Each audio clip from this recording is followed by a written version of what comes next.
Bonsoir Jean-François Clairvoy. Bonsoir. Et bienvenue sur le plateau de l'Actu. Ravi de vous recevoir. Vous êtes l'idole de toute une génération. Vous êtes un ancien astronaute, ingénieur français. Depuis le 10 février dernier, vous êtes aussi ambassadeur de Venturi Space, société monégasque qui enverra en 2026 puis 2027 2 rovers sur la Lune. Ils sont baptisés Flex et Flip. Ils vont servir à quoi? Alors Flex, c'est le rover qui va permettre aux futurs astronautes qui vont se poser au pôle sud avec une lumière rasante, eh bien de parcourir des distances beaucoup plus grandes qu'en scaphandre et aussi de transporter du matériel jusqu'à 1,5 tonne. Donc avec l'ambition de pouvoir rouler des centaines, des milliers de kilomètres avec des rechargements des batteries par le soleil. Et quand évidemment. Vous parlez du pôle sud, c'est le pôle sud de la Lune? Le pôle sud de la Lune. De la Lune, voilà. Oui, il faut bien faire la différence. Qui est intéressant parce que on sait qu'il y a de l'eau, on ne sait pas en quelle quantité, mais s'il y en a suffisamment, on peut s'établir sur place pour produire de l'oxygène et de l'eau pour se réalimenter, pour boire et pour peut-être cultiver. Surtout, répéter ce qu'on veut faire un jour sur Mars. Le pôle Sud, c'est un lieu d'apprentissage de ce qu'on a besoin de savoir faire autour de Mars et sur Mars un jour. Oui, vous l'avez dit un jour en interview, la Lune, c'est comme un tremplin pour les futures missions qui iront un jour sur Mars. Voilà, c'est un tremplin de savoir, pas un tremplin physique pour redécoller de la Lune, mais c'est un lieu d'apprentissage pour ravitailler, apprendre à réparer, apprendre à ravitailler et échanger les équipages, apprendre à explorer sur un terrain où il n'y a pas de balise GPS, par exemple, et dans un terrain accidenté, avec de la poussière très très fine. Donc ça, c'est un des challenges des rovers. Donc Flex, pour les astronautes et aussi en mode automatique, et Flip, c'est le prototype qui va tester sur la Lune, avant Flex, les technologies, les batteries, les roues, la navigation. Ce qu'il faut dire, et c'est très important, c'est que Flex a été sélectionné par la NASA justement pour cette prochaine mission lunaire Artemis en 2026.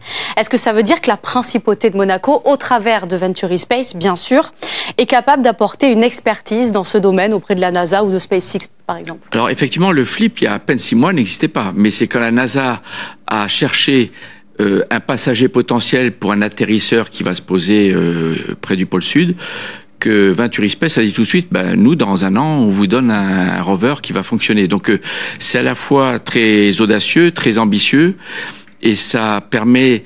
le choix de la NASA confirme la reconnaissance du savoir-faire de Venturi Space. Alors, vous l'avez dit, donc la Lune servira de tremplin pour aller sur Mars. Moi, j'appelle ça, alors peut-être que je me trompe, une mission d'entraînement, peut-être pour aller sur Mars. Pourquoi Mars attire autant? Pourquoi cette planète-là? Mars, c'est la prochaine destination qu'on va être capable d'atteindre avec des humains. On l'atteint déjà avec des machines, mais avec des humains dans la décennie, les 20 ans qui viennent. Donc à chaque fois qu'on peut aller quelque part plus loin, plus difficile à atteindre, on le fait. Quand vous avez eu le cheval, puis le chemin de fer, puis l'avion, maintenant les fusées, on va toujours plus loin dès qu'on peut pour voir ce qu'il y a et pour accroître nos connaissances, pour explorer et voir en particulier est-ce que le vivant a pu apparaître ailleurs. C'est la grande question que moi-même je rêve avant la fin de mon existence d'avoir un début de commencement à cette réponse.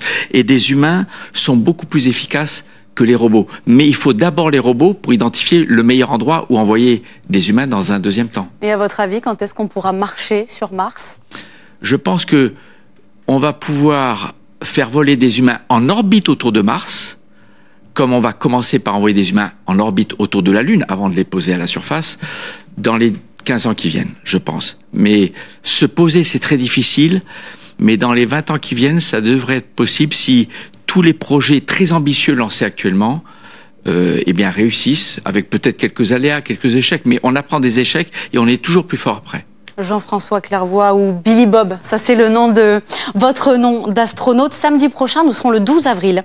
Ce sera la journée internationale du vol spatial habité, une date qui fait référence à la première navette envoyée dans l'espace le 12 avril 1981. En quoi cette 1961. 1961, pardon.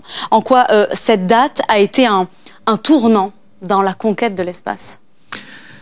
Vous savez, les premiers mots de Yuri Gagarin, le premier homme, le premier humain, ça aurait pu être une femme, il y avait Tereshkova dans sa promotion qui a volé juste 2 ans après, c'était « je me sens bien et c'est magnifique ». S'il avait dit j'ai mal partout, j'ai mal à la tête, je peux pas me concentrer et il y a rien à voir, ça aurait cassé. Mais Gagarin a démontré que les humains peuvent travailler, peuvent vivre et peuvent inspirer. Et donc c'est tout le départ d'une nouvelle génération de missions d'exploration dans un milieu très extrême, hostile, où on est confiné, isolé. Et l'être humain, quand il veut, il peut faire des choses incroyables. Et Gagarine l'a montré, et toutes les missions suivantes aussi. Et vous aussi, vous avez fait des choses incroyables. 3 missions spatiales au total.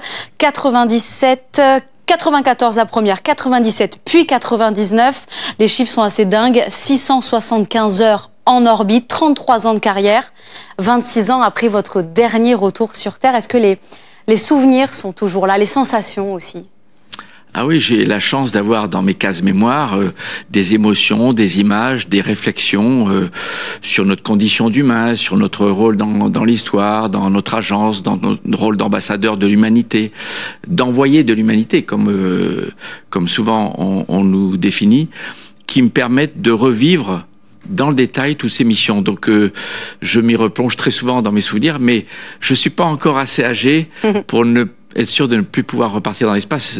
John Glenn a volé à l'âge de 77 ans, c'est comme si je volais dans 10 ans. Donc j'ai peut-être vous pourriez envisager d'y retourner, vous avez envie ? Bien sûr. On est accro à l'espace, une fois qu'on y va, on a envie d'y retourner.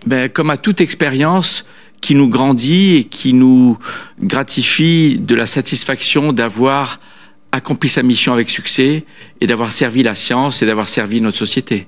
Et donc Jean-François Clairvoy, peut-être un jour de retour dans l'espace. On va parler de l'actualité internationale. La nuit dernière, SpaceX a lancé sa mission Fram 2. On va voir les images du décollage depuis le centre spatial Kennedy en Floride. La capsule, elle doit survoler les pôles Nord et Sud avec à son bord une équipe de 4 astronautes non professionnels, c'est important de le préciser. Et non américains. Vous pensez quoi de ces vols commerciaux, qu'on appelle aussi touristiques? Est-ce que tout le monde peut aller dans l'espace ou au contraire, il faut le préserver plutôt pour des professionnels comme vous l'êtes? Alors, tout le monde peut vivre dans l'espace. Travailler, c'est autre chose. Le travail d'astronaute professionnel, c'est un travail de pilotage de machine. C'est pour ça que la section médicale est sévère. Mais si vous y allez juste pour vivre, avoir l'expérience, quasiment tout le monde peut le faire, mais ce ne sont pas vraiment des touristes parce qu'ils se sont préparés un programme qui n'a rien à envier au programme des astronautes professionnels dans la Station spatiale internationale. Il y a plus d'une vingtaine d'expériences scientifiques, mais ce qui me fascine, c'est que cette mission, elle est sur une orbite à 90 degrés d'angle avec l'équateur, alors qu'on n'a jamais dépassé les 60. Ils vont voler à la verticale des pôles, donc ils vont accepter d'être irradiés plus que la normale, surtout que le Soleil est dans son pic d'activité actuellement. Ils vont assister, je suis jaloux d'ailleurs, à des aurores polaires vues de dessus sur toute la circonférence du cercle polaire. Et je connais d'ailleurs le Maltais d'origine chinoise qui finance ce vol, que j'avais rencontré au pôle Nord il y a 2 ans, et qui rêvait d'amener une équipe de scientifiques pour faire quelque chose de nouveau. C'est toujours l'audace d'aller là où on n'est jamais allé, comme disait le capitaine Kirk dans Star Trek. Et cette mission, elle n'est pas vraiment touristique, et elles resteront très limitées, parce que pour ce genre de mission, il faut trouver des gens qui ont d'abord beaucoup d'argent, et qui sont très audacieux, parce qu'on estime toujours le risque de 1% de perdre la vie dans une mission spatiale. Donc ils vont contribuer à faire avancer la connaissance des vols spatiaux habités, puisque c'est la première à la verticale des pôles. Et ça peut ne pas être un danger pour leur santé, même s'ils ne se sont pas entraînés comme vous avez pu le faire dans votre carrière? Alors, ils prennent plus de risques que pour un terrien, c'est sûr, mais les risques sont calculés, et si on les a lancés, c'est que la fusée, la capsule a été bien testée, vérifiée, ils ont été bien entraînés, ils ont des experts au sol qui peuvent les aider en cas de panne, donc j'ai aucun doute sur le succès de cette mission qui va durer 3-4 jours. Ils n'ont que leur capsule pour vivre. À 4. C'est pour ça qu'ils ne vont pas dépasser 3-4 jours. Alors on vient d'évoquer ensemble cette conquête spatiale, l'envoi d'astronautes dans l'espace. On entend aussi beaucoup parler de la planète Mars et donc de cette possible mission. Mais il y a quelques semaines, ici même, j'ai reçu 2 femmes qui travaillent dans le milieu spatial. Il y avait Sabrina Andiapane, qui est directrice générale de ClearSpace, et Sandrine Mathieu, du groupe Acri-ST. Et avec elle, on a abordé, si je puis dire, un autre défi dans cet espace, celui de la dépollution. Est-ce que vous êtes sensible aussi au nombre infini de débris spatiaux qu'il y a actuellement en orbite autour de la Terre? Et est-ce qu'il faut faire une priorité de les ramener, de les enlever? Bien sûr, c'est un souci majeur pour les astronautes. On estime que sur une période de 10 ans, la probabilité de perdre un astronaute à bord de la station spatiale à cause d'un débris est de 1 sur 60. Et même de perdre la station spatiale tout court, mais dans des scénarios qui laissent le temps à l'équipage d'évacuer en urgence, 1 sur 8. Donc c'est le risque est le risque majeur auquel on est soumis en orbite basse terrestre. Et donc le nettoyage de l'espace, ça commence d'abord à ne plus en rajouter. C'est ce que font tous les lanceurs de satellites aujourd'hui. À la fin de vie d'un satellite, on s'en débarrasse proprement. Et surtout, trouver un moyen de récupérer, déorbiter, envoyer beaucoup plus haut les débris identifiés qui sont menaçants pour le futur. Vous, ça a été un problème pendant vos missions, par exemple, dans les années 90? On a eu un débris sur un pare-brise, j'ai pris une photo, je l'ai envoyé au sol, ils nous ont confirmé que le pare-brise allait pouvoir tenir la fin de la mission, mais il a été changé après le vol. Donc oui, on le vit dans nos missions spatiales. Dans l'ISS, parfois ils entendent des bangs, et c'est un débris qui a tapé sur les boucliers de protection. Merci beaucoup Jean-François Clervoy d'avoir répondu à nos questions. Donc on va se donner rendez-vous bien sûr en 2026 pour suivre le rover lunaire de Venturi, Flex, qui va partir sur la Lune. Flip, pardon. Décidément, je vais me tromper dans ces deux noms. Merci beaucoup en tout cas.